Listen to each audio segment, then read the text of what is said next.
ഇപ്പോൾ കലാശക്കൊട്ടിന്റെ വൈബിലാണ് കേരളം. 140 മണ്ഡലങ്ങളും അങ്ങനെ മീനച്ചൂടിനൊപ്പം തിളച്ച് മറിയുകയാണ്. ആര്യപ്പി, നമ്മളിപ്പോൾ സമയം എത്രയായി? 2:30. ഇനി എത്ര മണിക്കൂറുണ്ട്?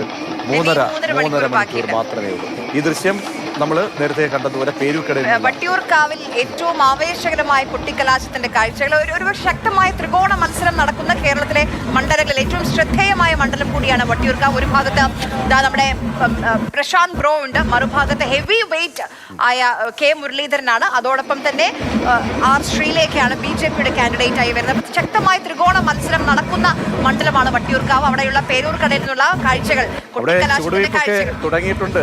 പ്രവർത്തകരും പാർട്ടി അനുകൂലികളുമൊക്കെ വരുന്നു. ഈ സ്ഥാനാർത്ഥികൾ വരുമ്പോൾ എന്തായാലും ഞാൻ ഒരു ചുവടുവയ്പ് പ്രതീക്ഷിക്കുന്ന ശ്രീലേഖയുടെ ചുവടുവയ്പ്പായിരിക്കും ഞാൻ പ്രതീക്ഷിക്കുന്നതാണ്. പേരുകളെ സ്ഥാനാർത്ഥി വരുന്നെങ്കിൽ വലിയ ആവേശമാണ്, വലിയ ത്രില്ലാണ്.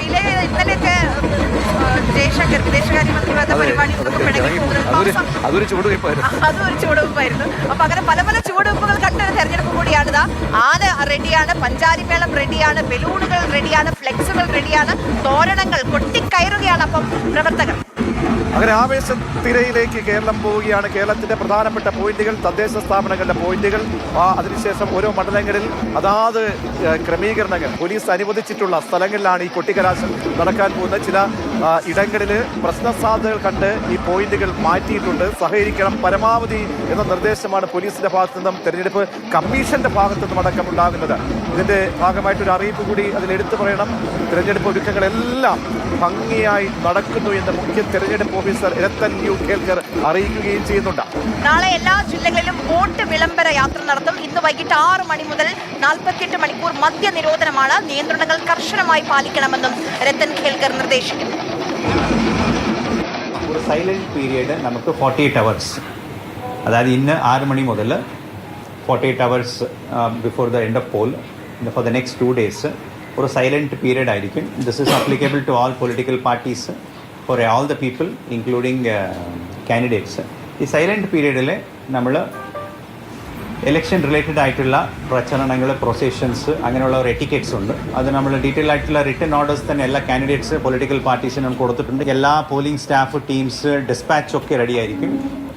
കൃത്യമായിട്ടുള്ള സജ്ജീകരണം എല്ലാ ജില്ലയിലെ ഓൾറെഡി ഡിസ്പാച്ചിന് വേണ്ടിയിട്ട് നടപടികൾ സ്വീകരിച്ചിട്ടുണ്ട്. മുഖ്യ തെരഞ്ഞെടുപ്പ് ഓഫീസറുടെ പ്രതികരണമാണ് കണ്ടത്. ഈ പറഞ്ഞതുപോലെ വരുന്ന ഈ നിശബ്ദ പ്രചാരണത്തിന്റെ സമയമാണ്. ആ നിശബ്ദ പ്രചാരണ സമയത്ത് കൃത്യമായ മാർഗനിർദ്ദേശങ്ങൾ പുറത്തിറക്കിയിട്ടുണ്ട്. അതെല്ലാവരും പാലിക്കണമെന്നുള്ള അഭ്യർത്ഥനയും നിർദ്ദേശവുമാണ് അദ്ദേഹത്തിന്റെ ഭാഗത്ത് നമ്മൾ കേട്ടത്. മാത്രമല്ല 2,71,00,000 വോട്ടർമാരുണ്ട്. പരമാവധി ഈ ജനവിധിയോട്, ഈ ഉത്സവത്തോട് നമ്മൾ പൊരുത്തപ്പെടണം, സഹകരിക്കണം, കഴിവതും ആളുകൾ വോട്ട് ചെയ്യണം എന്നുള്ള അഭ്യർത്ഥന കൂടി തെരഞ്ഞെടുപ്പ് കമ്മീഷന്റെ ഭാഗത്തു നിന്നും ഉണ്ടാകുന്നുണ്ട്. 5 വർഷം കൂടുമ്പോഴാണ് നമുക്ക് ഇങ്ങനെ ഒരു സുവർണ അവസരം കിട്ടാൻ പോകുന്നത്. നമ്മളാണ് അവിടെ തലയുയർത്തി, നമ്മളാണ് ഇപ്പോഴത്തെ അധികാരികൾ, നമ്മളാണ് ഭരണകർത്താക്കൾ. ആ ഒരു ദിവസമാണ് നമുക്ക് മറ്റന്നാൾ വരാൻ പോകുന്നത്.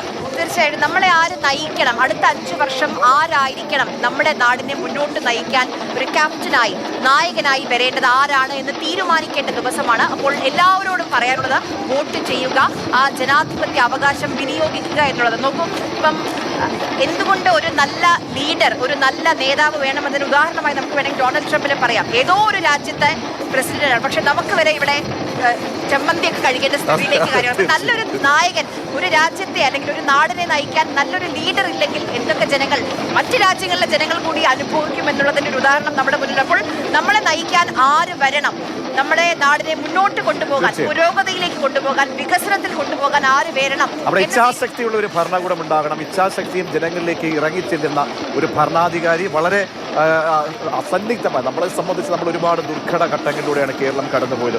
ഓരോ ഓഖിയായാലും ഓരോ ദുരന്തങ്ങളിലൂടെ കടന്നുപോയി അതിനെയൊക്കെ തന്നെ നമ്മൾ പിന്നീട് അതിനെ കെട്ടിപ്പൊക്കിയൊക്കെ ചെയ്ത നിമിഷങ്ങളുണ്ട്. അപ്പോൾ ഇങ്ങനെ ഒരുപാട് ദുർഘട നിമിഷങ്ങൾ ഉണ്ടാകുമ്പോൾ നമ്മളെ ചേർത്ത് പിടിക്കാൻ കഴിയുന്ന നമ്മുടെ വികസനം എന്ന വളരെ പ്രധാനപ്പെട്ട കാര്യമാണ്. അത് സർവ്വതല സ്പർശിയായിരിക്കണം. എല്ലാവരിലേക്കും, താഴെത്തട്ട് മുതൽ പാർശ്വവൽക്കരിക്കപ്പെട്ട എല്ലാവരിലേക്കും അതെത്തണം. അങ്ങനെ ഒരു ഭരണകൂടം തിരഞ്ഞെടുക്കപ്പെടണമെന്ന വിശ്വാസമാണ്, പ്രതീക്ഷയാണ് ഓരോ വോട്ടർമാർക്കും ഉണ്ടാകേണ്ടത് എന്നുകൂടി എടുത്തു പറയുക.